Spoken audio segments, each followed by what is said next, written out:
This video is going to be somewhat of a quick and dirty review of the new Niner RKT 9. I say quick and dirty because I'm shooting this from my phone, and I borrowed this bike from a friend of mine and got in a good ride on it today and want to give my thoughts. So this probably won't be as polished as some of my other reviews, but I think the information will still be useful. Like I said, this is somewhat of a new bike for Niner. I've owned a Jet 9 RDO. I like the bike, but I switched to 27.5 a few years ago because of my riding style, the trails that I ride, and also my height. I'm a little under 5'9", and the 27.5 full suspension cross-country bikes fit me really well. However, this bike is probably the best 29er full suspension cross-country bike I have ridden to date, and I was really impressed by this bike. The difference between this and the Jet 9 RDO is a more aggressive geometry, particularly the chainstays are shorter, whereas the Jet 9 RDO were around 17.9, I believe. These are about 17.3, so over half an inch shorter on the chainstays for the new RKT 9, and that really improves the handling of this bike. Other full suspension 29ers that I've ridden have been just a little too sluggish for me on the tighter trails that I typically ride.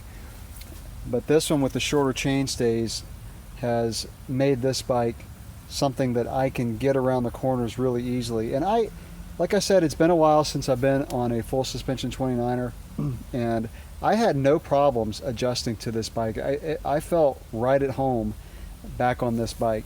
And let me just mention on this review, I'm reviewing this mainly focusing on the frame. This bike was purchased as a frame only and built up with components. It closely resembles the 4-star build from Niner, which is SRAM XO and XX. I think it's mainly XO for the 4-star build, and it's Fox suspension. This has a RockShox SID. This whole bike, the way it's built with the SRAM XX1, a race face next crankset, and the SID, comes in at 22.6 pounds. This is a featherweight full suspension 29er. It's got the RDO seat post, and it's got the carbon stem and flat bar. A major improvement that Niner has made on this compared to the Jet 9 RDO, especially the ones that originally made, is the cable routing. The old Niners had the cable routing going into the head tube, which proved to be troublesome when changing cables. You actually had to drop the fork out and even pull the crankset out. This new cable routing is excellent. So this one is obviously a 1x, so your rear derailleur cable goes in here and goes in through the frame and comes out right here. So much better system when routing the cables. It allows a really easy replacing of the cables, and you can just run full length housing and then just run your cable. If you wanted to change the cable, you don't even have to do anything with the housing. The older ones, you actually had to, again, remove the fork, and it was just a pain. So really appreciate Niner making that change. When I first got on this bike, this cable was kind of sticking out a little bit, and I actually had to kind of reach up at the top, pull it through. Once I did that, it was fine. So you can see that the cable is external after it comes out of the frame there. So really simple, and it does have externally routed brake cable, which is nice. So that's, again, very easy system. It does have this little retaining device here, and like I said, the rear cable is external. This frame set came with a Fox shock that had an external lockout, so a remote lockout, and it was mounted up at the handlebar. The person who owns this bike actually removed that and just set the shock towards the middle setting, and they did that just because it added some bulk and complexity.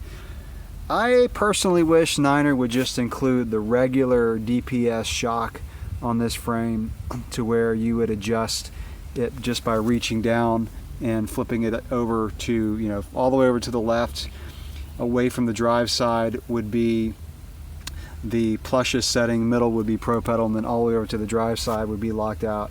That's what I have on my current cross-country bike, and that's what I prefer.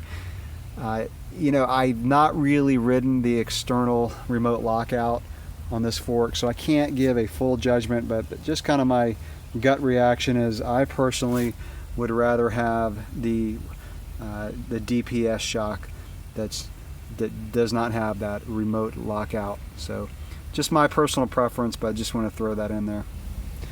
This is a very stiff frame. It does have the Boost 148 spacing with a through axle, of course. And you know, whether that helps over a standard 142, it's hard to say. You know, it's a full carbon frame, so it's definitely stiff, but you know, it also allows the I believe it allows that chainstay to be shorter. So, you know, I've mentioned before, I really wish the bike industry would just find a standard and stick with it. But you know, it does, I think, help the stiffness, and it helps frame builders to build a tighter geometry, which is a good thing. So let's talk about the ride quality of this bike. Like I said before, this is an outstanding 29er full suspension. The reason I like 27.5 is because it's such a quick handling bike, and this 29er, the RKT9, is almost as quick handling as my 27.5, and that's saying a lot, because like I said, we have really tight trails, and I was able to just initiate a turn really quickly on this bike. And of course, being a 29er, you get really good traction.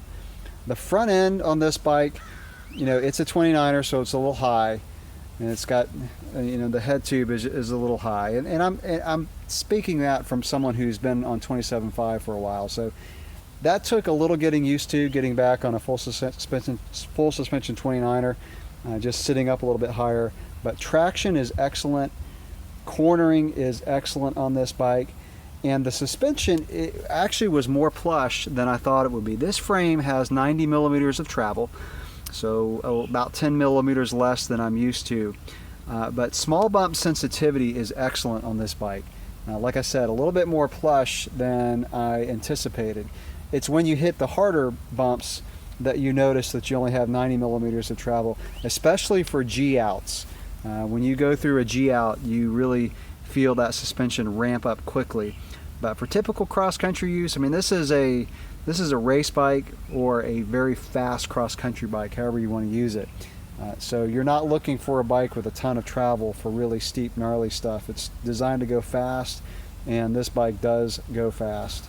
And with the fact of the bike being stiff, it really holds its line well in a corner. So not only does it initiate a corner well, it also is very stable in the corners. And again, that's helped by the stiffness. A bike that's not stiff is going to wallow a little bit in the corner, so you might start a corner hard, and the bike will kind of counter-react and push you a little bit back the other direction. Whereas a bike that's stiff like this, it goes where you want it to go. You point and shoot, and it'll just hold that line. So another benefit of being a stiff bike. And the stiffness and the short chainstay does add to the acceleration of this bike. This is one that when you stand up and sprint, the CBA suspension design allows for a pretty stiff chassis when you're sprinting. And again, being only 90 millimeters of travel, this bike, when you stand up on the climbs and when you're sprinting, it just absolutely goes. Before I wrap up the review, I just want to mention that the water bottle cage or the holder is pretty tight, so you can fit a full-size water bottle. In fact, let me go grab one and I'll show you. So you can fit a full size, but it is tight. You can see how close it is down here by the shock, and it's just kind of tight. And I would recommend a side entry water bottle cage if you get one of these, because putting it in through the top of a regular one is going to be hard to do. But at least you can fit a full one, but like I said, it is tight. So really, to wrap this up, I just say this is a phenomenal 29er cross-country bike. Like I said in the opening of the video, the best one that I've ridden to date, and has me considering a full suspension 29er again. I had a blast on this bike. Good job, Niner. You guys have put out a phenomenal cross-country bike. So that'll wrap it up. If you have any questions or comments that you want to leave, just leave them below for me. Thanks for watching.